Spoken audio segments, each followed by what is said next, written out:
महाकुंभ को लेकर अब मोदी और योगी आमने सामने आ चुके हैं। दोनों ही एक दूसरे की बातों को झूठा ठहरा रहे हैं, दोनों ही एक दूसरे को अपोज कर रहे हैं। दोस्तों, डबल इंजन की ये सरकार हमेशा ही एक ही डायरेक्शन में चले, ये तो मुमकिन नहीं है।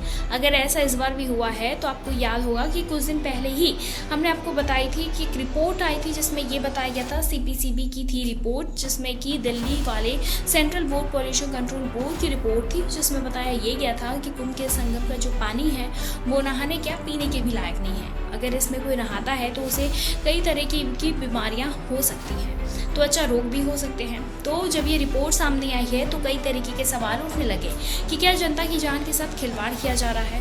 अब इन तमाम सवालों के बीच जब विपक्ष ने योगी आदित्यनाथ की सरकार को घेरना शुरू कर दिया तो यूपी वाले पॉल्यूशन कंट्रोल बोर्ड यानी कि यूपीसीबी की तरफ से भी एक रिपोर्ट आ गई और इस रिपोर्ट ने सीपीसीबी की रिपोर्ट को पूरी तरीके से झूठा बता दिया और कहा यह गया कि संगम का जो पानी है वो बिल्कुल साफ है।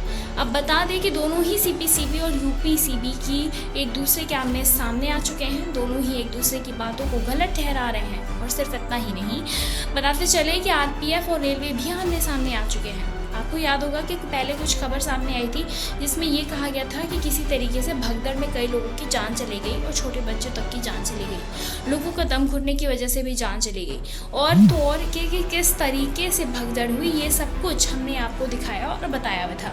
इसके बाद भगदड़ को लेकर आरपीएफ ने जो रिपोर्ट जारी की उसमें साफ तौर पर लिखा था कि भगदड़ प्लेटफॉर्म बदलने के अनाउंसमेंट की वजह से हुआ, यानी कि अनाउंसमेंट ठीक तरीके से नहीं हुआ जिसकी वजह से भगदड़ हो गई। अब इसे लेकर रेलवे की एक रिपोर्ट आई है और रेलवे ने आरपीएफ की उस रिपोर्ट को पूरी तरीके से झूठा बता दिया है।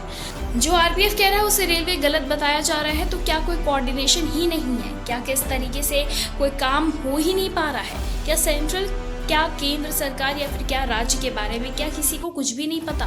बताते चले किसी के साथ ही रिपोर्ट सामने आई है और जब दिल्ली में भगदड़ हुई उसके बाद लगातार 4 बार योगी आदित्यनाथ सरकार को घेरा जा चुका है। योगी आदित्यनाथ सरकार से सवाल किया जा रहा है कि आखिर क्यों इस तरीके से लोगों की जान के साथ खिलवाड़ किया जा रहा है।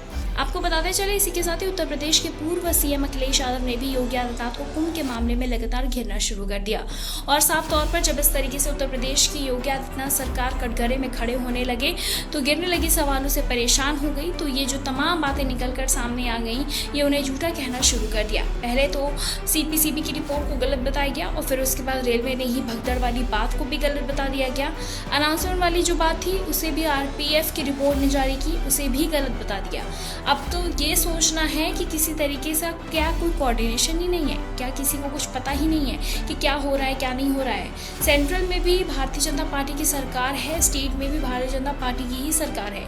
रेलवे मंत्री कौन है? अश्विनी वैष्णव, भाजपा के। तो कैसे हो रहा है सब कुछ? क्या किसी को कुछ पता भी नहीं है? क्या कोई कोऑर्डिनेशन ही नहीं है? फिलहाल इस पर आपकी क्या कुछ राय, हमें कॉमेंट सेक्शन में कॉमेंट करके ज़रूर बताएं।